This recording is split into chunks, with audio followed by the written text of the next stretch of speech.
So, I know I normally talk about the Buccaneers on this channel, but I wanted to focus on the UFL that happened this weekend since not much has been going on in the NFL in terms of actual news, and I didn't feel like doing a mock draft again.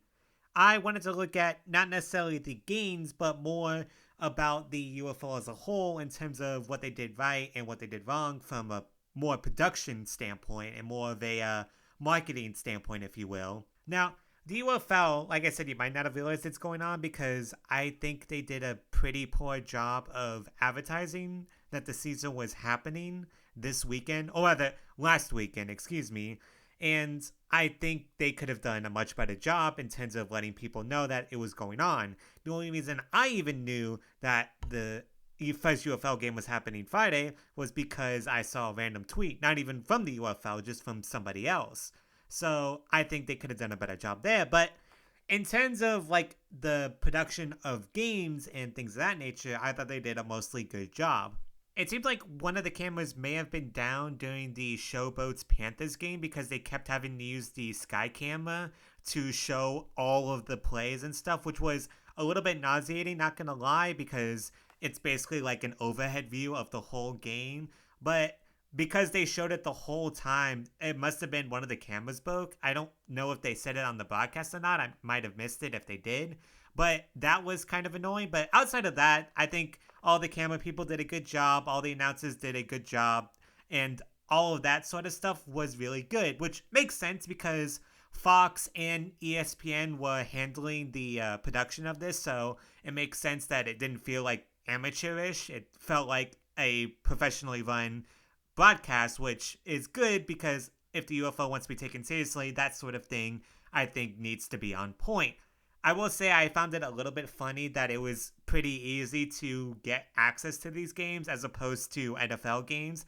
I know it's because there's only so many teams and so there's so few games that they were able to space them out and show all of them on Fox, but it was very funny just being able to use my dad's antenna in North Carolina to be able to watch all these games as opposed to what I normally have to do for the Buccaneers. One of the cooler things about the UFL that I kind of forgot from last season that they do is they have pretty much every single person, including the staff, mic'd up so that you are constantly getting like open mic moments, and a lot of that can lead to really cool stuff.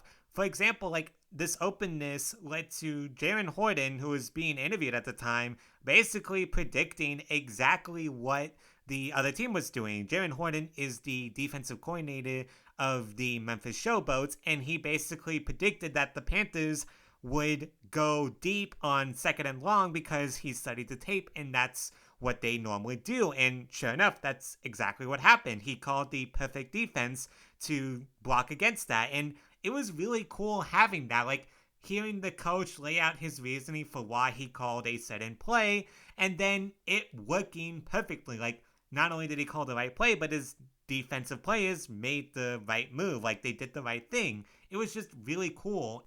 The refs were also on an open mic, and I think this is something the NFL should look into doing because having the referees on a constant mic where you can hear them try to figure out, okay, how do we apply the yardage, who did what, like who was the number, what team does it apply to, things of that. I think doing that in the NFL would be really cool because people do think the NFL refs rig football games, and while this isn't true, I think one way to assuage those sort of people is by having the referees talking about the play and, actually having the referees analyze what happened on a certain play for them to throw a flag. So that way, even if they make a mistake, people might think or might realize why they made a certain decision or why they threw a certain flag, if only so that people can realize, hey, they made a mistake. It's not some grand conspiracy. I think the NFL should look into doing that because there's not a good reason as to why NFL referees can't be more open about why they called a certain thing the way they did. And I think having that would be better for the NFL in terms of openness and in terms of convincing people that games aren't being rigged. Speaking of things that the NFL should be doing, why aren't they using chips like the UFL is? Why were they able to do that first? It just seems kind of embarrassing that some startup league in its second year was able to beat the National Football League to this point. Now, as much as I've been praising the UFL, I think they made two very bad mistakes in week one that I would like to see corrected both in the other weeks and also for next season. The first mistake they made was with the season opener. I did not understand how you're going to have one of the opponents be the St. Louis Battlehawks and not play the game in St. Louis where you are guaranteed to get a far better crowd. And not only that, but to have the other opponent be Houston and to play in Houston the same day as the Astros opening day. That seems insane to me. Obviously, sports-minded people are more likely going to choose the Houston Astros over the Houston Roughnecks, especially when you don't do a good job already of marketing. St. Louis draws insane crowds still, and that's because their fans still feel the effects of Kroenke fucking them over and stealing the NFL team. And I also think that it should have been the Battlehawks versus the Stallions. I think just having the back-to-back-to-back champions open the season would have been a far better showing.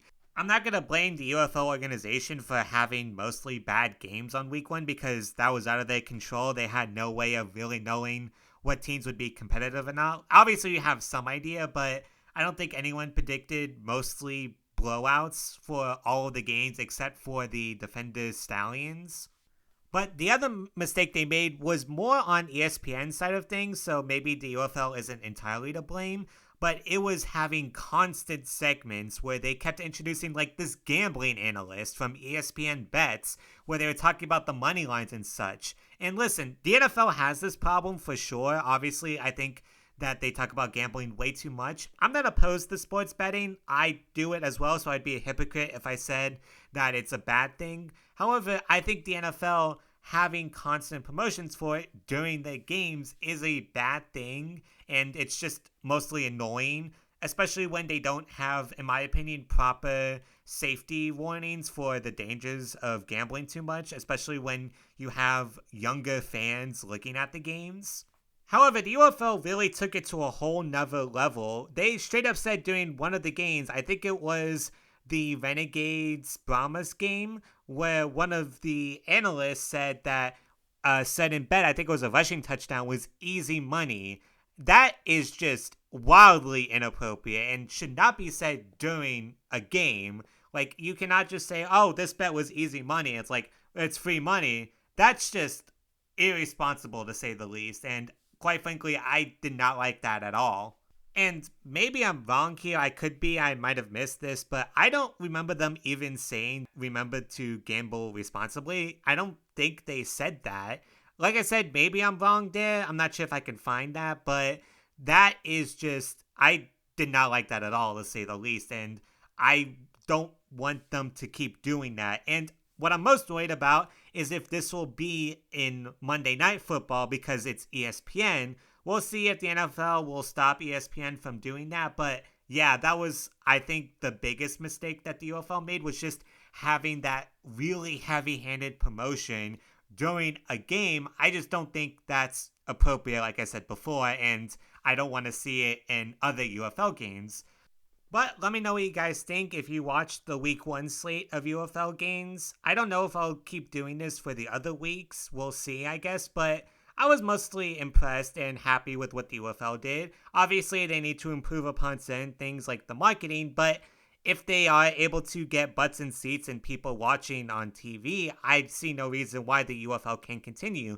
They do a lot of stuff that is really creative and a lot of stuff that I think that they could improve upon, obviously, like I've highlighted here, but I think it's a perfectly good product, and while it's not perfect football, it is very good football, and I'm hopeful that there will be a Jake Bates type this season, maybe, for example, the running back for the St. Louis Battlehawks, Kevin Balaj, I think is how you say it, can be that guy, you know, the sort of star that gets people to pay attention to the league, like what Jake Bates was able to do, which is funny to say about a kicker, but he did kind of bring a lot of attention to the UFL because it was a cool story.